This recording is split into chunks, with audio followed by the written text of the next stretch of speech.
ನಮಸ್ಕಾರ ಎಲ್ಲರಿಗೂ. ಮದುವೆ ನಿಮ್ಮ ಮನೆಯಲ್ಲಿ ಯಾರಾದರೂ ತೀರೋದ್ರೆ ಫಸ್ಟ್ ಈ 1 ವರ್ಷದೊಳಗೆ ಮೊದಲು ಮದುವೆ ಮಾಡಿ ಅಂತೇಳಿ ಕೆಲವರ ಹತ್ರ ಹೋದಾಗ ಈ ತರ ಒಂದು ವಿಚಾರನ ಫಸ್ಟ್ ಮುಂದೆ ಇಡ್ತಾರೆ. ಅದರಲ್ಲಿ ಇನ್ನೊಂದು ಬೇರೆ ಟ್ವಿಸ್ಟ್, ಮತ್ತೆ ಈ ವರ್ಷದೊಳಗೆ ಮದುವೆ ಆಗಿಲ್ಲ ಅಂದ್ರೆ ಮತ್ತೆ 3 ವರ್ಷದವರೆಗೂ ಮದುವೆ ಯೋಗ ಇಲ್ಲ ಅಂತ ಹೇಳಿ ಈ ತರ ಒಂದು ಸಮಾಜದಲ್ಲಿ ಒಂದು ವಿಚಾರನ ಬಹಳಷ್ಟು ಕಡೆ ನಡೀತಾ ಇದೆ.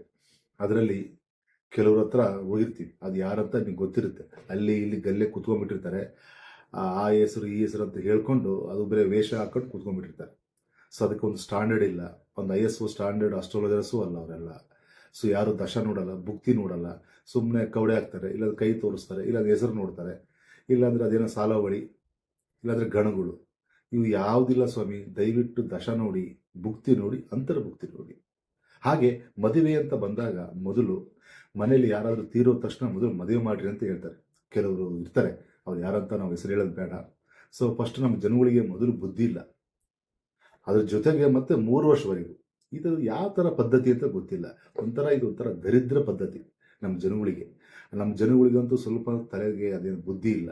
ಅದಕ್ಕೆ ಅಂಬೇಡ್ಕರ್ ಹೇಳ್ತಾನೆ ಇರ್ತಾರೆ, ದಯವಿಟ್ಟು ಎಲ್ಲರೂ ವಿದ್ಯಾವಂತರಾಗಿ ಅಂತ. ಆದರೆ ನಮ್ಮ ಜನ ಇನ್ನು ಅಜ್ಞಾನದಲ್ಲೇ ಮುಳುಗೋಗ್ಬಿಟ್ಟಿದ್ದಾರೆ. ಅದರಲ್ಲೂ ಕೂಡ ಈ ಉತ್ತರ ಕರ್ನಾಟಕದಲ್ಲಿ ತುಂಬಿ ತುಳುಕ್ತಾ ಇದೆ.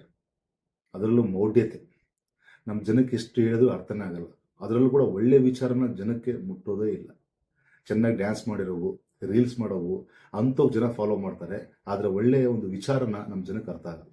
ಸೊ ಮದುವೆ ಅಂತ ಅಂದಾಗ ಈ ಒಂದು ವಿಚಾರದಲ್ಲಿ ಫಸ್ಟು ನಿಮ್ಮ ಮನೆಯಲ್ಲಿ ಯಾರಾದರೂ ತೀರೋದ್ರೆ ಅವರ ನೆನಪಿನಲ್ಲಿ ವರ್ಷಗಳ ಕಾಲ, ಅಂದರೆ 1 ವರ್ಷಗಳ ಕಾಲ ಅವರ ನೆನಪಿನಲ್ಲಿ ನಾವು ಕಳಿಬೇಕು. ಮದುವೆ ಮಾಡಿಕೊಂಡು ಶೋಕಿ ಮಾಡೋದಲ್ಲ. ಹಾಗೆ 1 ವರ್ಷ ಆದ ನಂತರ ಬೇಕಾದ್ರೆ ಆ ಮನೆಯಲ್ಲಿ ಒಂದು ಶುಭ ಕಾರ್ಯನ ಮಾಡಬಹುದು. ಅದು ಬಿಟ್ಟು ಈ ವರ್ಷದೊಳಗೆ ಮದುವೆ ಆಗಬೇಕು, ಇಲ್ಲ ಅಂದರೆ 3 ವರ್ಷದ ತನಕ ಮದುವೆನೇ ಆಗಬಾರ್ದು ಅಂತ ಈ ಥರ ಒಂದು ದರಿದ್ರ ಪದ್ಧತಿ ಕೆಲವರೆಲ್ಲ ಇದನ್ನು ಹುಟ್ಟಾಕ್ಬಿಟ್ಟಿದ್ದಾರೆ ನಮ್ಮ ಸಮಾಜದಲ್ಲಿ. ಅದೇ ಥರ ನಮ್ಮ ಕೆಲವು ಜನಗಳು ಈ ಥರ ಕೇಳೋಕ್ಕಂತ ಹೋದಾಗ ಈ ಥರ ಹೇಳ್ಕೊಂಡು ಎಷ್ಟೋ ಜನ ಇವತ್ತೆಲ್ಲ ಸಫರ್ ಪಡ್ತಾ ಇದ್ದಾರೆ. ಸೊ ಅದು ಯಾವ ಮಟ್ಟಕ್ಕೆ ಅನ್ನೋದು ಗೊತ್ತಿಲ್ಲ, ಅದು ಯಾವ ಶಾಸ್ತ್ರದಲ್ಲಿ ಮೆನ್ಷನ್ ಆಗಿದೆ ಅಂತ ನಮಗಂತೂ ಗೊತ್ತಿಲ್ಲ. ಸೊ ಜ್ಯೋತಿಷ್ಯ ಅನ್ನೋದು ಒಂದು ರೀತಿ ಬ್ಯೂಟಿಫುಲ್ ಸೈನ್ಸ್, ಇದು ಪ್ಲಾನೆಟರಿ ಪೊಸಿಷನ್. ಸೊ ಅದಕ್ಕೆ ಹೇಳ್ತಾ ಇರೋದು, ನಮ್ದೆಲ್ಲ ವೈಜ್ಞಾನಿಕ ನಿಲುಗಟ್ಟಲೆ ಇರುತ್ತೆ ಈ ಒಂದು ವಿಜ್ಞಾನ, ಅದೇ ಜ್ಯೋತಿಷ್ಯ. ಸೊ ಅದನ್ನೇ ನಾವು ಹೇಳ್ತಾ ಇರ್ತೀನಿ, ದಶ ಭುಕ್ತಿ ಅಂತರ್ಭುಕ್ತಿ. ಅದು ಬಿಟ್ಟು ನಿಮಗೆ ಬೇರೆ ಟಾಪಿಕ್ ಹೇಳ್ತಾ ಇದ್ದಾರೆ, ಅದೇನೋ ಗಣಗಳು, ಸಾಲವಳಿ, ಅದೇ ಕವಡೆ, ಹೆಸರು ಬಲ, ಅದು ಯಾವುದಿಲ್ಲ ಸ್ವಾಮಿ. ಮದುವೆಗೆ ಕಾಂಬಿನೇಷನ್, ಗ್ರಹಗಳ ಸಂಯೋಗ ಇದು ಬಂತು ಅಂದರೆ ಮಾತ್ರ ಅವರ ಒಂದು ವೈವಾಹಿಕ ಜೀವನ ಚೆನ್ನಾಗಿರುತ್ತೆ. ಅದು ಬಿಟ್ಟರೆ ಈ ಥರ ಒಂದು ಪದ್ಧತಿನ ದಯವಿಟ್ಟು ಯಾರು ಹೇಳ್ಬೇಡಿ. ನೀವು ಕೂಡ ನಿಮ್ಮ ಮನೆಯಲ್ಲಿ ಯಾರಾದರೂ ತೀರೋದ್ರೆ ದಯವಿಟ್ಟು ಯಾರು 1 ವರ್ಷಗಳ ಕಾಲ ಶುಭ ಕಾರ್ಯನ ಮಾಡಬೇಡಿ. ಅದು ಬಡವರು ಯಾಕೆ ಇದನ್ನ ಮಾಡ್ತಾರೆ ಅನ್ನೋದು ಗೊತ್ತಿಲ್ಲ. ಶ್ರೀಮಂತರೆಲ್ಲ ಚೆನ್ನಾಗಿರ್ತಾರೆ, ಅವರೇನು ಊರು ಬಿಡಲ್ಲ, ಮನೆನೂ ಬಿಡಲ್ಲ, ಆರಾಮಾಗಿ ಅವ್ರವ್ರ ಮನೆ ಅವ್ರ ಜೀವನ ಮಾಡ್ತಾನೆ ಇರ್ತಾರೆ. ಆದರೆ ಬಡವರು, ಅದರಲ್ಲೂ ಇಂಥ ವಿಚಾರ, ಅದರಲ್ಲೂ ಕೂಡ ಈ ಮನೆ ಯಾರಾದರೂ ತೀರೋಗ್ಬಿಟ್ರೆ ಫಸ್ಟ್ ಊರು ಬಿಡ್ರಿ, ಇಲ್ಲ ಫಸ್ಟ್ ಮನೆ ಬಿಡ್ರಿ ಅಂತ ಬಿಡ್ತಾರೆ. ಫಸ್ಟ್ ಮನೆ ಬಿಟ್ಬಿಡ್ರಿ, ಆಮೇಲೆ ಊರು ಬಿಡ್ರಿ, ಇಲ್ಲ ಅಂದರೆ ದೇಶ ಬಿಡ್ರಿ ಅಂತ ಹೇಳ್ತಾರೆ. ಈ ಥರ ಒಂದು ದರಿದ್ರ ಪದ್ಧತಿ ಕೂತ್ಕೊಂಡ್ಬಿಟ್ಟಿದೆ. ಅದನ್ನು ಯಾರು ಹೇಳ್ತಾರೋ ಗೊತ್ತಿಲ್ಲ. ದಯವಿಟ್ಟು ಈ ಥರ ವಿಚಾರನ ಯಾರು ಫಾಲೋ ಮಾಡಬೇಡಿ. ಒಳ್ಳೆಯ ವಿಚಾರನ ಇಟ್ಕೊಳ್ಳಿ. ಅದರಲ್ಲೂ ಈ ಮಿಡ್ಲ್ ಕ್ಲಾಸ್ ಪೀಪಲ್ಸ್ ಏನಿರ್ತಾರೆ ಇಂಥವೇ ಜಾಸ್ತಿ ಇದಕ್ಕೆಲ್ಲ ಒಳಪಡೋದು. ರಿಚೆಸ್ಟ್ ಪೀಪಲ್ ಎಲ್ಲ ಅವರೆಲ್ಲ ಕ್ಲಾಸ್ ಆಗಿರ್ತಾರೆ, ಅವ್ರವ್ರ ಪಾಡಿ ಅವ್ರು ಇರ್ತಾರೆ.